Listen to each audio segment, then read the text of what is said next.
Papasakokite, koks tai yra mokslinis darbas ir kodėl pasirinkote būtent šį? Darbo temą pasiūlė bakalaurinio darbo vadovas.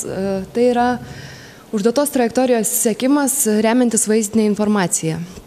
Ar buvo anksčiau panašių darbų prieš tave?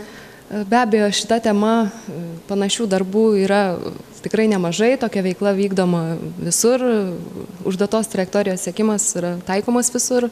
Ar sunku sukonstruoti tokią sistemą? Na, pati sistema nėra labai sudėtinga, tiesiog valdymo algoritmas yra šiek tiek sudėtingesnis. Tai... Ar galėtum papasakoti, kaip visą tai veikia? Sistema yra sudaryta iš roboto ir virš jo esančios kameros, kuri seka roboto judėjimą.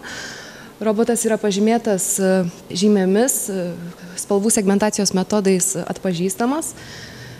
Tiek robotas, tiek kamera prijungti prie kompiuterio ir MATLAB programa ir neraiškusis reguliatorius veda robotą užduotą trajektoriją.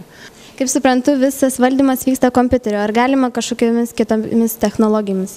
Na, pritaikyti ją iš tikrųjų galima valdyti visokioms ratinėms autonominėms priemonėms.